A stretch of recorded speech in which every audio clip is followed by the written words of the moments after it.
Balik lagi di channel Twist Project. Ya, sudah lama banget nggak bikin video, dan kali ini kita berjumpa di video upgrade part aftermarket untuk Vario 125 Gen 2 2023.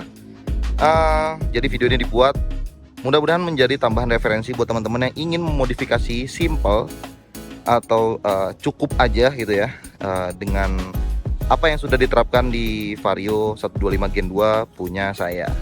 Jadi selengkapnya langsung kita ke videonya, yuk.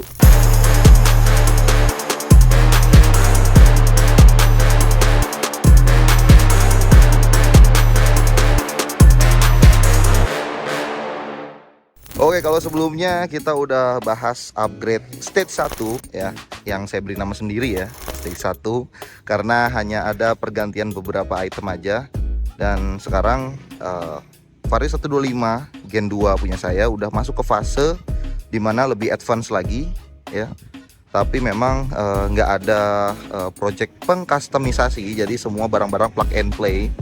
Jadi memang digunakan untuk Vario 125 atau 150 ya.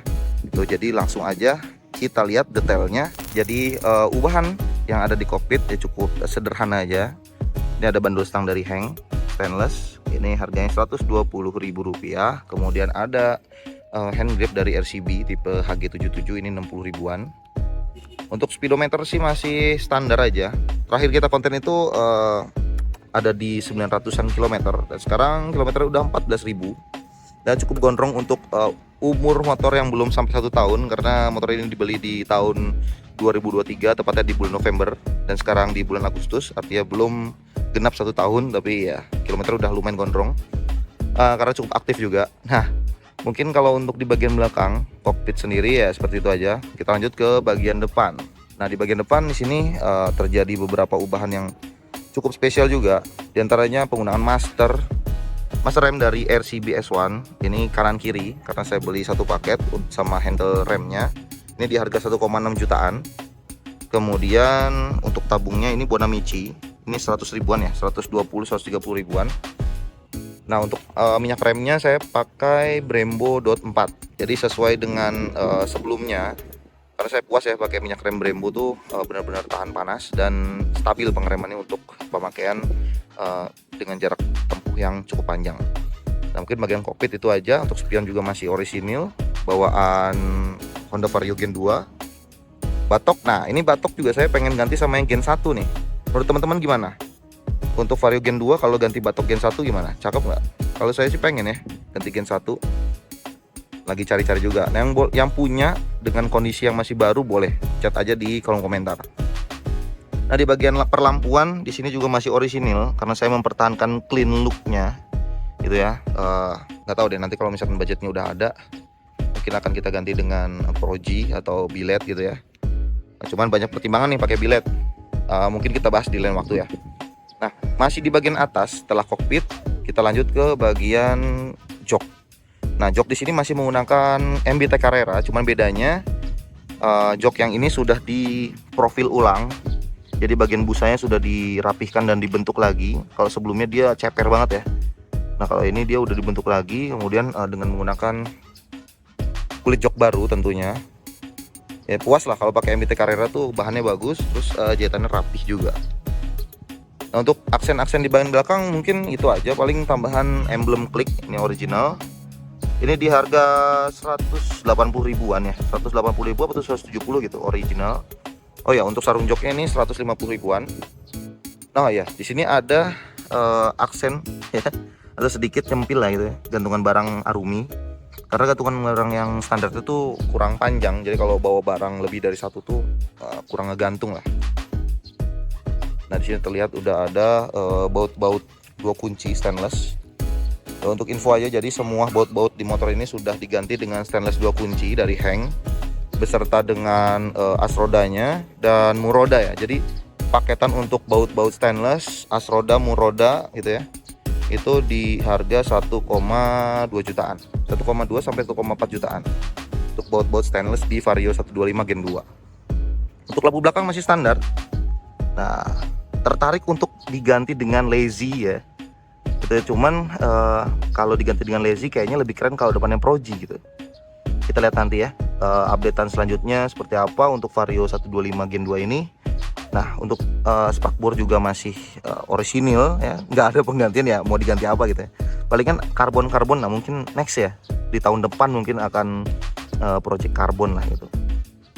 Nah, kita lanjut ke belakang ya, di bagian bawah ini ada mata kucing. Ini saya beli di Shopee, dia lokasinya di Bandung ya, lupa. Ini harga 50 ribuan, yang unik tangkainya tuh miring, dia nggak lurus gitu ya, tangkainya miring, dia nggak lurus. Juga ini cahaya juga cerah ya kalau misalkan dipantulin cahaya. Nah, mungkin di bagian atas sampai ke belakang seperti itu. Kita lanjut ke bagian kaki-kaki. Nah, lanjut ke bagian velg atau roda ya. Di sini udah diganti dengan merek VND dengan tipe New Speed. Kemudian dibalut dengan ban Pirelli Diablo Rosso Sport. Nah, untuk spesifikasinya sendiri, velg VND New Speed ini depannya 185, untuk ukuran belakangnya 215, nanti kita lihat ya. Nah, untuk bannya ini Pirelli Diablo Rosso Sport. Untuk ukuran depannya 90/80 R14, kemudian belakangnya 100/80 R14.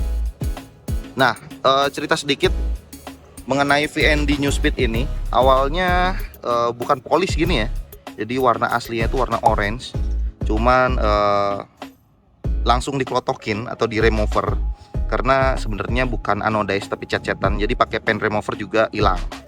Ya lebih clean look ya, dia lebih keren aja gitu kalau polis gitu. Nah, ini untuk shockbreakernya juga menggunakan KYB. Oh ya, tadi harganya. Oh ya, VND New Speed di harga 1,8 jutaan atau sampai 1,9 jutaan. Gimana toko ya?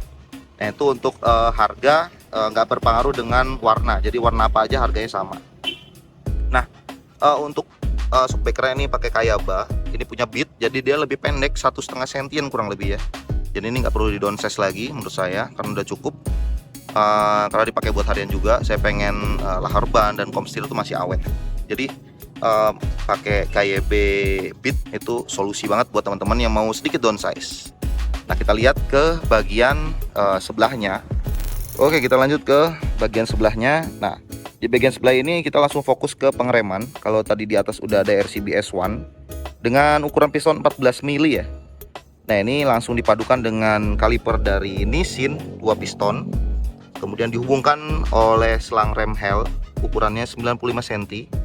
Nah, untuk kaliper Nissin ini di harga 850.000, kemudian selang remnya di harga 500 ribuan. Nah, selang remnya ini diikat atau biar safe ya, pakai bracket dari Arumi. Ini cukup safe karena dia pakai karet bawaan motor. Saya pengalaman pakai bracket stainless atau yang CNC itu malah melukai bagian luar si selang rem. Jadi recommended untuk teman-teman pakai bracket dari Arumi ini gitu ya. Untuk baut-bautnya seperti yang tadi saya bilang sudah full stainless dan all package, untuk baut stainless beserta as dan mur roda belakang. Kemudian oh ya, itu sama termasuk sama paha rem dan bos roda ya, itu 1.200.000-an sekian deh pokoknya.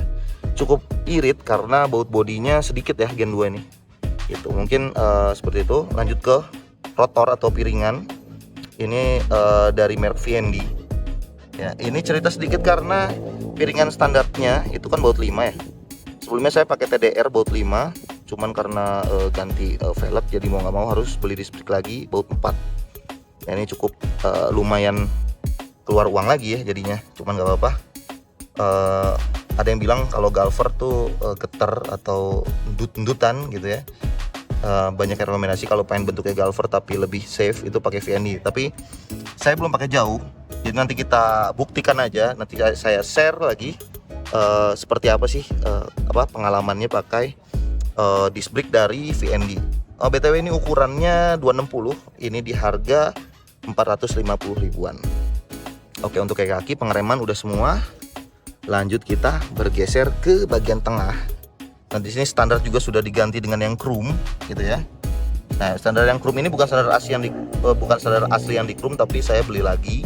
Jadi semua part-part asli itu disimpan di rumah. Nah, standar chrome ini tuh di harga 450.000. Ini bahannya ori. Saya beli di AR Modified ya kalau nggak salah. Nanti di share linknya. Ini tadi ya di harga 450 ribuan. Itu udah sama per. ya, 2 depan belakang tapi nggak sama asnya. Nah teman-teman kalau mau ganti as untuk standar tengah itu ada yang stainless, itu harganya terpisah ya, jadi nggak termasuk sama standarnya. Nah untuk tutup pembuangan filter oli, tutup filter oli untuk pembuangan oli ini dia udah diganti menggunakan stainless ya. Ini tipe stainlessnya C1, dia agak ngedoff, agak matte gitu ya. Ya semua kayak kaki, kayak mur roda belakang, as roda depan, sama ini sengaja saya pilih motif yang matte ya gitu, dan spiral dan matte gitu. Nah untuk baut-baut yang di dalam memang belum diganti ya. Ya saya fokus yang di luar dulu yang kelihatan ya, insya Allah sih udah nggak ada PR itu. Nah lanjut ke sedikit ke atas, ini ada footstep Scoopy 2023. Ini saya beli di AHMS official, itu di Shopee. Ini udah termasuk sama pernya, sama pelornya juga gitu ya. Nah untuk tadi untuk tutup filter oli ini di harga 60 ribuan. Tojosan step ini di harga 60 ribuan. Jadi ini tidak termasuk dengan all package si baut stainless ya, itu bisa. Nah, untuk full stepnya sendiri ini harganya 150 ribuan. Kanan kiri udah dapat pelor dan pernya. Nah, ya seperti itu kanan kiri. Nah, lanjut ke bagian belakang lagi. Di sini ada filter dari air blade. Jadi sengaja karena saya pengen ada aksen karbon, jadi saya ganti filter menggunakan filter air blade.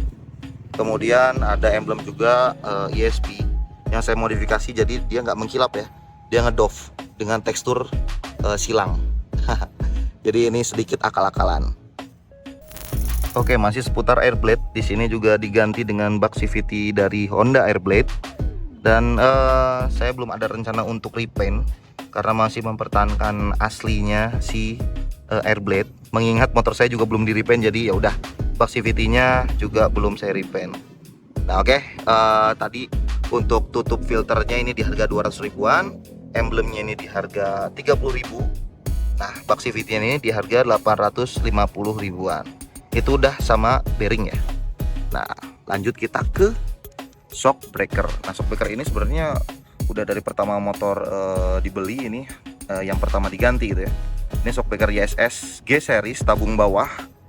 Nah bedanya YSS G series tabung bawah dengan YSS G series tabung atas itu apa? Yang tabung atas dia udah jadi G series smooth ya, udah ada tulisan smoothnya. Dia springnya itu lebih rapat dan lebih kecil. Kalau YSS G series yang tabung bawah, dia springnya lebih lebar dan lebih renggang. Lebih keras mana? Nah pengalaman saya sih memang kalau yang smooth dia lebih empuk. Tapi kalau yang G series yang non smooth dia lebih stiff, lebih kaku. Untuk stabilan jelas lebih baik yang lebih kaku daripada yang lembut gitu ya. Cuma pilihan ke teman-teman. Ini untuk harganya 1.350.000. Itu sama aja untuk yang tabung bawah dan tabung atas itu 1.350.000 gitu. Nah lanjut sedikit ke bawah ya. Di sini ada paha rem dari Nui ya, beserta pernya juga. Ini ada tambahan per karena aslinya udah nggak dipakai. Nah paha rem ini harganya 125.000. Kemudian untuk pernya ini harganya 30.000 ya, karena standarnya udah nggak dipakai jadi pernya juga harus beli lagi gitu. Ini selang hawa pembuangan ini murah aja 15 ribuan. Bisa teman-teman dapetin di hampir semua speed shop atau toko variasi ya. Oh ya, jadi saya mau liatin untuk velg belakangnya. Jadi velg belakangnya si VND New Speed seperti ini dengan ukuran lebar itu 215, dibalut ban Pirelli Diablo Rosso Sport ya, ukuran 100/80. Untuk harga bannya belum tadi ya. Untuk harga bannya depan belakang itu di harga Rp750.000. Untuk velgnya tadi 1.800.000 sampai 1.900.000-an itu. Nah kita lanjut ke sebelahnya. Oke, nggak cuma sebagian sebelah kiri, jadi di bagian sebelah kanan juga ini ada aksen-aksen dari Honda Airblade. Di antaranya Hager dari Airblade New. Ini di harga di harga 230 ribuan ya kalau nggak salah ya. Ini udah termasuk dengan reservoirnya. Terus ini ada emblem HRC yang saya modifikasi lagi jadi doff dengan tekstur. Ini di harga 40 ribuan. Kemudian di sini ada cover knalpot dari Airblade juga, Airblade New. Ini di harga 140-an kalau nggak salah ya. Ini saya lupa karena ini udah lama banget nih belinya. Dari pertama motor dibeli, ini salah satu yang pertama diganti. Kemudian knalpotnya masih standar, tapi walaupun masih standar, di sini sudah diberikan aksen-aksen baut stainless, jadi supaya makin clean lagi ya. Tuh. Gak apa-apa, nanti kalau kita mau ganti knalpot tinggal kita pasang, karena di rumah ada PDRC sama MDM. Nah, untuk cover radiatornya di sini punya PCX 150 K97 kalau nggak salah kodenya. Ini harganya 60.000. Jadi ini bukan KZR, tapi ini K97 punya PCX lokal 150. Oke, jadi seperti itu modifikasi Honda Vario 125 2023 Gen 2. Dari sekian penjelasan beberapa part-part pasti teman-teman nanyain, Bang, rekomendasi untuk beli spare part aftermarket gimana sih? Nah, kalau untuk Honda Vario saya, semua dari kepala, kaki, depan, belakang ini didapat dari Step Up Project. Nah, buat teman-teman yang pengen kepoin Instagram Step Up Project, bisa langsung aja follow Instagramnya stepupproject.id.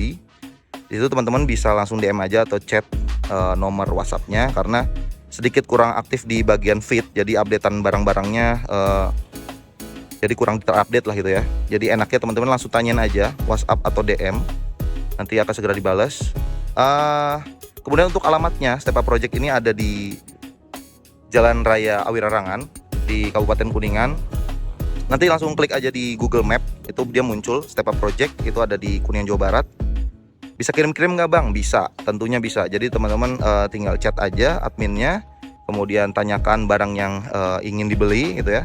Tinggal nanti untuk pengiriman selanjutnya ya tinggal dililan lah gitu ya, mau bayar COD atau bayar transfer gitu. Nah, oke, mungkin seperti itu aja video dari kami Tulis Project. Semoga video ini bisa jadi tambahan referensi buat teman-teman yang ingin memodifikasi. Dan mohon maaf kalau ada salah-salah penyebutan. Kalau suka dengan video ini silahkan klik like, komen juga untuk semua pertanyaan, kritik, dan saran. Yang belum subscribe silahkan subscribe supaya nggak ketinggalan informasi updatean terbaru video dari Tulis Project. Sampai jumpa lagi di video selanjutnya, bye bye. Jangan dulu matiin. Nah, buat teman-teman yang penasaran pengen di review, ini ada Yamaha X-Ride dan Mio 5 TL yang dimodifikasi cukup simple dan proper, manis jambu lah ya. Nah, buat teman-teman yang penasaran dan pengen banget di review motor-motor yang di depan kita ini, silahkan tinggalkan komentarnya di kolom komentar. Terus masukannya juga untuk next kita akan review motor apa lagi sih yang teman-teman pengen kita review. Segitu aja dari kami Tulis Project, sampai jumpa lagi di video selanjutnya, bye bye.